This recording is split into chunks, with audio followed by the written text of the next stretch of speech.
2, 3일 전에 28일과 29일 날 나온 에코프로비엠 공시이긴 한데요. 요 내용 자체에 대한 설명을 하는 게 맞는 걸까 아니면 그냥 이건 생략해도 되는 걸까에 대한 고민이 좀 있었습니다. 자본으로 인정되는 채무증권 발행 결정이고 요게 나란히 두 개가 28일 날 나왔고 29일 날 증권 발행 결과로 납입이 완료가 되었습니다. 그래서 이거를 그냥 뭉뚱그려서 설명을 하면 에코프로비엠이 필요한 돈을 납입받았다, 자금 조달했다라고 하면 끝나는 거긴 한데요. 이 자세한 구조도 한번 설명을 해보고 이 구조에 대한 이해가 좀 어려우실 수는 있긴 한데요. 최대한 좀 쉽게 풀어보겠습니다. 일단 같은 유형의 채무증권을 발행하는 것은 맞는데 이게 따로따로입니다. 첫 번째 거가 2,440억 원 규모고 6.28% 이자율 가져가는 거고요. 54년도까지입니다. 30년도죠. 그리고 그 다음 거가 총 920억 원이고요. 6.638%입니다. 각각의 구조가 비슷하긴 한데 약간 달라요. 일단 첫 번째 걸 먼저 보면 2,440억 원 조달해서 이 중에서 240억 원을 운영자금에 쓰고 채무상환자금에 2,200억 원을 쓰는 겁니다. 근데 여기서의 특이사항이 있는데 연 이자율을 3개월마다, 그러니까 분기마다 납입을 한다고 보면 됩니다. 그래서 매년 1월 29일, 4월 29일, 7월 29일, 10월 29일 3개월 텀으로 이자 지급을 하되 이자 지급을 연기할 수 있는 조항도 있습니다. 그리고 여기서 중요한 거는 연기하는 횟수에 대한 제한이 없습니다. 그러니까 무기한으로 연기를 할 수가 있는 거고, 다만 여기에 지급하지 아니한, 즉 연기한 이자에 대해서 가산금리가 부여되게 됩니다. 그러니까 추가적으로 금리가 더 붙어서 내야 되긴 하는데 이자를 연기할 수가 있다는 겁니다. 그리고 두 번째로 중요한 게 2026년 10월 29일까지, 그러니까 지금으로부터 2년 동안은 이자율이 연 6.28%로 고정이 되어 있는 겁니다. 근데 이 이후에 2027년 10월 29일부터 최초 재설정일부터 까지의 기간은 국내 민간 채권평가회사 한국자산평가, KIS, 나이스 P&I, FNM부터 얘네로부터 평가를 받고 그걸 감안한 이자율을 산정해서 납입을 해야 된다라는 거예요. 그래서 결국에는 2024년도 10월 28일부터 2027년 10월 29일까지는 이때까지는 6.28%가 맞아요. 근데 이 이후에 2027년 10월 29일부터 1년 단위 29일까지는 다음과 같은 이자율 계산이 적용됩니다. 그래서 Y에 2.6% 이율 넣어주고 스텝업 조항에 따라서 2% 넣어주고 그리고 추가 마진 1% 가산하게 되면 이게 대략적으로 5% 나오고요. 5에서 한 6% 정도 나올 겁니다.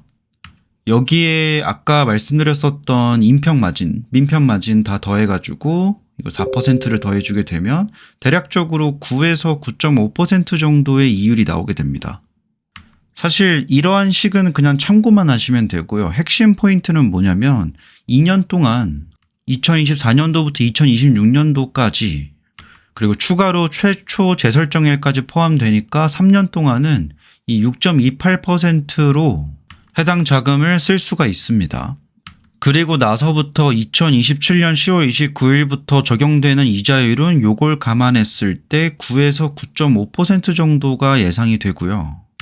이때든 회사는 얼마든지 이자 지급을 지연할 수가 있습니다.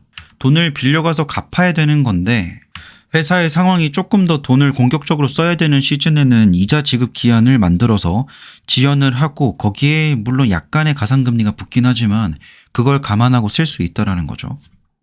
여기서 1차적으로 눈치챌 수 있는 거는 요 이율이 얘보다 훨씬 낮잖아요. 그래서 당연하게도 2027년 10월 29일이 되기 전에 회사 입장에서는 이걸 최대한 6.28%로 이용을 하다가 상환하는 그런 방향성을 가져갈 가능성이 높고, 이때쯤이면 사실 지금으로부터도 3년 뒤고 지금 현재 에코프로비엠을 비롯해서 2차 전지 시장의 가장 성장 국면이 궤를 닿았을 때, 궤도에 가장 올랐을 때를 이 시즌 정도로 파악을 하고 있습니다. 그래서 요 전에 이 돈을 충분히 쓰고 갚지 않겠나 이렇게 추정해 볼 수 있는 거고요. 만기 상환까지 가려면 사실 기간이 54년도니까 30년도예요. 30년 동안 이걸 빌릴 일은 없겠죠. 그래서 조기 상환 가능성이 높은데 이걸 발행한 회사인 에코프로비엠은 언제든지 중간에 중도 상환을 할 수 있는데 이 사채권자, 사채권자는 이 아래에 있습니다.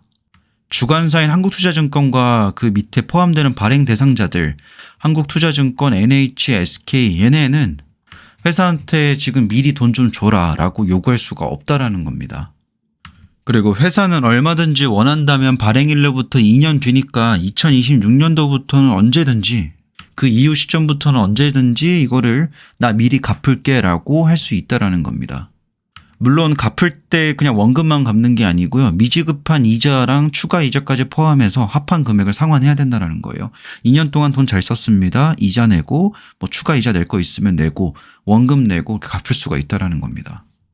그래서 사실 구조를 보면요. 54년도 10월 29일까지로 되어 있는데 자세한 조항들을 읽어보면 사실 돈을 50년, 30년 이렇게 빌리는 게 아니고 사실상 길게 빌려봐야 27년도 10월 29일 정도까지 빌리는 거고 좀 빠르게 갚는다라고 했을 때는 26년도 내에도 상환해버릴 수 있는 그런 자금들입니다.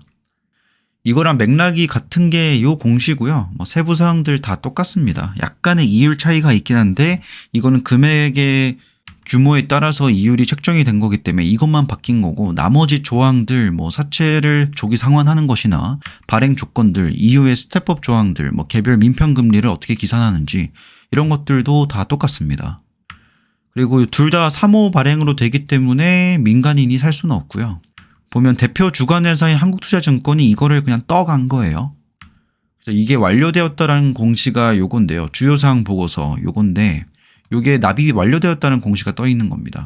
증권 발행 결과 보고서 요거 보시면 총 3,360억 원이 발행된 거고 실제 발행 금액이 납입된 게 그 다음 날인 10월 29일 날 납입된 겁니다. 그러니까 대표 주관사인 한국투자증권에서 3,360억 원을 이렇게 싹 떠가서 에코프로비엠이 발행한 걸 가져가고 이거를 각각 요 아래에 있는 기업들 있죠. 얘네 한투, NH, SK, 한국밸류, JW 그리고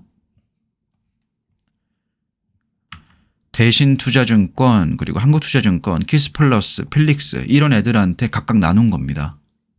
물론 이자율이 낮진 않습니다. 그냥 시중에서 빌려올 수 있는 이자율이랑 거의 비슷하고 우리가 민간에서 빌리는 금리와 크게 차이는 없습니다. 근데도 이렇게 3,360억 원을 일단 빌려온 거고 요 자금 자체가 채무로 남는 게 아니라 자본으로 인정이 됩니다. 이게 자본으로 인정된다는 게 왜 크냐면 일단 자산을 구성하는 게 보면 전 예전에 이거 공부할 때 그냥 자산 본부라고 외웠거든요. 자산 밑에 그냥 자본과 부채가 합쳐진 거다. 근데 당연하게도 자본의 증가가 있게 되면 부채가 변화하지 않는다라는 가정하에 전체 자산 대비 부채의 비율이 떨어지거든요.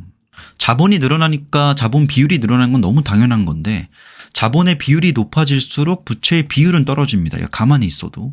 그리고 부채 비율이 낮아진다는 건 그만큼 회사가 코스피 이전 상장을 하든 이후에 신용평가를 받든 아니면 증권 발행을 하든 그 어떤 자금 조달이나 아니면 거래소에서 요구하는 어떤 행동들을 했을 때 혹은 사업 보고서를 제출할 때도 그렇고요. 특히나 이렇게 올해 실적이 안 좋은 시즌에는 회사에게 쌓여있는 부채의 비율을 낮출 수 있는 기회이기도 합니다. 물론 이게 부채를 근본적으로 낮추는 그런 효과를 나타내진 않지만 자본의 비율을 높임으로써 상대적으로 부채의 부담을 좀 줄여주는 그런 효과가 있습니다.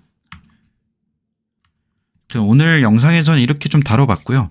지난 내용이긴 한데 2, 3일 정도 지난 거긴 한데 이게 사실 중요하게 생각하시는 분들은 되게 중요하게 생각할 수 있을 만한 게 요즘 민간에서도 돈을 빌려보시는 분들 알겠지만 돈 빌리는 게 쉽지 않은 세상입니다. 그리고 이러한 무보증 사채 같은 경우에는 어느 정도의 신용평가 등급이 있어야 되고요. 그러한 좀 대기업 회사들만 할 수 있는 유형의 사채인 거고 회사가 이런 식으로 자금 조달을 하지 않으면 일반적으로 택하는 게 유상증자 혹은 CB, BW와 같이 주식수를 추가적으로 발행해서 주주들에게 그 짐을 넘기는 거잖아요. 지금 에코프로비엠이 선택한 거는 앞으로 2, 3년 동안 내가 연 이율 6%를 감당하면서 돈을 빌려서 이걸 가지고 충분히 갚게끔 사업을 열심히 해보겠다라는 그런 취지의 자금 조달로도 볼 수가 있는 겁니다. 이건 추가적인 해석이 붙어볼 만한 거고요. 오늘 영상은 여기까지입니다.